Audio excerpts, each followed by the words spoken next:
1975 সালের বাংলাদেশ মাত্র কয়েক বছর আগে স্বাধীন হওয়া একটি দেশ, কিন্তু চারিদিকে অনিশ্চয়তা, অর্থনীতি ভেঙে পড়েছে, খাদ্য সংকট, রাজনৈতিক অস্থিরতা, একের পর এক ক্ষমতার পরিবর্তন, সেনাবাহিনীর ভেতরেও অস্থিরতা, আর সাধারণ মানুষের মনে তখন একটাই প্রশ্ন: এই দেশকে আবার কে স্থিতিশীল করবে? ঠিক এমন এক সময়ে বাংলাদেশের নেতৃত্বে উঠে আসেন জিয়াউর রহমান। কারো কাছে তিনি বাংলাদেশের অন্যতম সফল রাষ্ট্রপতি, আবার কারো কাছে তিনি একজন বিতর্কিত সামরিক শাসক। কিন্তু ইতিহাস কি কেবল সমালোচনা কিংবা প্রশংসার গল্প, নাকি সত্যিটা মাঝামাঝি কোথাও? আজকের ভিডিওতে আমরা কোনো রাজনৈতিক পক্ষ নেব না, বরং ইতিহাস, গবেষণা এবং নথিভুক্ত তথ্যের আলোকে জানব জিয়াউর রহমানের শাসনামলে কি কি পরিবর্তন এসেছিল, জনগণের জন্য তিনি কি করেছিলেন, আর কেন তার শাসনামল আজও বিতর্কের কেন্দ্রবিন্দু। ক্ষমতায় আসার প্রেক্ষাপট: 1975 সালের 15ই আগস্টের রাজনৈতিক পট পরিবর্তনের পর বাংলাদেশে শুরু হয় এক অস্থির অধ্যায়।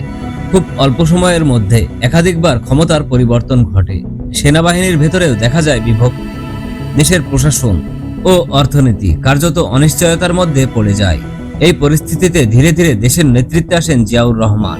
1977 সালে তিনি রাষ্ট্রপতির দায়িত্ব গ্রহণ করেন। তখন তার সামনে সবচেয়ে বড় চ্যালেঞ্জ ছিল একটি ভেঙে পড়া অর্থনীতিকে দাঁড় করানো, খাদ্য উৎপাদন বাড়ানো, রাষ্ট্রের প্রশাসনিক স্থিতিশীলতা ফিরিয়ে আনা এবং জনগণের রাস্তা পুনরুদ্ধার করা।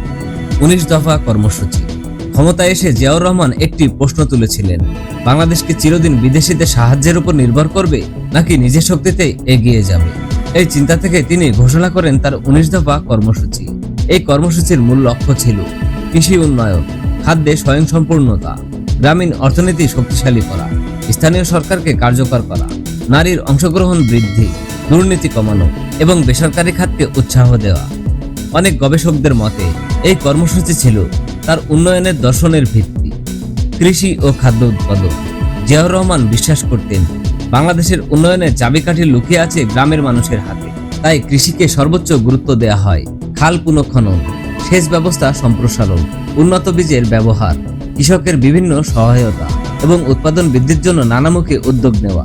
ঐতিহাসিক বিশ্লেষণে দেখা যায় তার সময়ে খাদ্য উৎপাদন উল্লেখযোগ্যভাবে বৃদ্ধি পায় এবং কৃষিকে জাতীয় উন্নয়নের অন্যতম প্রধান খাতে পরিণত করার চেষ্টা করা হয়। অর্থনীতি ও শিল্পায়ন: স্বাধীনতার পর বাংলাদেশের অর্থনীতি ছিল অত্যন্ত দুর্বল। শিল্প উৎপাদন কমে গিয়েছিল, বৈদেশিক মুদ্রা সংকট ছিল তীব্র, বেকারত্ব ছিল বড় সমস্যা। এই অবস্থায় জিয়াউর রহমান অর্থনীতিকে ধীরে ধীরে বেসরকারি খাতের অংশগ্রহণ বাড়ানোর নীতি গ্রহণ করেন। তিনি মনে করতেন সরকারের পাশাপাশি বেসরকারি উদ্যোক্তারাও দেশের উন্নয়নে গুরুত্বপূর্ণ ভূমিকা রাখতে পারে। ফলে বিনিয়োগের পরিবেশ উন্নত করার চেষ্টা করা হয়। অনেক শিল্প প্রতিষ্ঠান পুনরায় চালু করা হয়, দেশীয় উদ্যোক্তাদের উৎসাহ দেওয়া হয়। অনেক অর্থনীতিবিদের মতে বাংলাদেশের বাজারমুখী অর্থনীতির ভিত্তি এই সময়ে আরো শক্তিশালী হতে শুরু করে। বিদেশে কর্মসংস্থান ও রেমিটেন্স: জিয়াউর রহমানের শাসনামলে বাংলাদেশি শ্রমিক পাঠানোর উদ্যোগ আরো জোরদার করা হয়। হাজার হাজার মানুষ বিদেশে কাজের সুযোগ পান। তাদের পাঠানো বৈদেশিক মুদ্রা ধীরে ধীরে বাংলাদেশের অর্থনীতির একটি গুরুত্বপূর্ণ ভিত্তিতে পরিণত হতে শুরু করে। বর্তমানে বাংলাদেশের অর্থনীতি রেমিটেন্স যে ভূমিকা রাখছে তার সূচনা লগ্নের নীতিগত পদক্ষেপের মধ্যে এই সময়ের উদ্যোগগুলোকে গুরুত্বপূর্ণ বলে মনে করা হয়। গ্রামীণ উন্নয়ন: জিয়াউর রহমান শুধু রাজধানী কেন্দ্রিক উন্নয়নে বিশ্বাসী ছিলেন না, তিনি নিয়মিত বিভিন্ন জেলায় সফর করতেন। অনেক সময় রাজধানীর বাইরে মন্ত্রিসভার বৈঠকও করতেন। উদ্দেশ্য ছিল স্থানীয় মানুষের সমস্যা সরাসরি শোনা এবং স্থানীয় প্রশাসনকে আরও কার্যকর করা। সেই সময় রাজনৈতিক বাস্তবতায় এটি ছিল তুলনামূলকভাবে ব্যতিক্রমী উদ্যোগ। রাজনীতি ও বহুদলীয় ব্যবস্থা: তার শাসনামলে অন্যতম আলোচিত বিষয় ছিল বহুদলীয় রাজনীতির পুনরায় সুযোগ সৃষ্টি। পরবর্তীতে তিনি বাংলাদেশ জাতীয়তাবাদী দল বিএনপি প্রতিষ্ঠা করেন। সমর্থকদের মতে এটি দেশে রাজনৈতিক প্রতিযোগিতা ফিরিয়ে আনে। তবে সমালোচকদের মতে সামরিক আইন বহাল থাকায় রাজনৈতিক স্বাধীনতা পুরোপুরি প্রতিষ্ঠিত হয়নি। এই কারণে বিষয়টি আজও ইতিহাসবিদদের মধ্যে বিতর্কের বিষয়। পররাষ্ট্রনীতি: পররাষ্ট্রনীতিতেও তিনি নতুন দৃষ্টিভঙ্গি গ্রহণ করেন।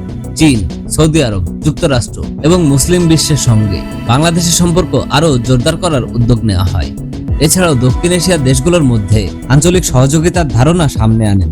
পরবর্তীতে এই ধারণা থেকেই সার্ক প্রতিষ্ঠার পথ তৈরি হয়। শেষ অধ্যায়: 1981 সালের 30 মে চট্টগ্রাম সফরে থাকা অবস্থায় সার্কিট হাউসে একদল বিদ্রোহী সেনা কর্মকর্তার হামলায় নিহত হন রাষ্ট্রপতি জিয়াউর রহমান।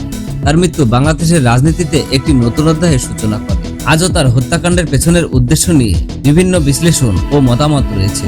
জিয়াউর রহমানকে নিয়ে বিতর্ক কখনো শেষ হবে না, কারণ তিনি এমন একজন নেতা যার শাসনামলে কৃষি, অর্থনীতি, গ্রামীণ উন্নয়ন, বেসরকারি বিনিয়োগ এবং বৈদেশিক কর্মসংস্থানের মতো গুরুত্বপূর্ণ উদ্যোগ দেখা গেছে। তেমনি সামরিক আইন, রাজনৈতিক স্বাধীনতা এবং মানবাধিকার নিয়েও দীর্ঘ বিতর্ক রয়েছে। ইতিহাস খুব কম ক্ষেত্রে কাউকে সম্পূর্ণ নায়ক কিংবা খলনায়ক হিসেবে বিচার করে। জিয়াউর রহমানও তারও ব্যতিক্রম নয়। তাকে বুঝতে হলে শুধু সমর্থকদের বক্তব্য নয়, সমালোচকদের কথাও বুঝতে হবে। আর সবশেষে তথ্য প্রমাণের ভিত্তিতে নিজের মতামত গঠন করতে হবে। এখন আপনার কাছে প্রশ্ন, আপনার মতে জিয়াউর রহমানের সবচেয়ে বড় অবদান কি ছিল? তার সবচেয়ে বিতর্কিত সিদ্ধান্ত কোনটি? তথ্যভিত্তিক ও সম্মানজনক মতামত কমেন্টে লিখুন। ভিডিওটি ভালো লাগলে একটি লাইক দিন এবং সাবস্ক্রাইব করে আমাদের সাথে যুক্ত থাকুন। আজকের মতো এ পর্যন্তই। সকলে ভালো থাকবেন। আল্লাহ হাফেজ।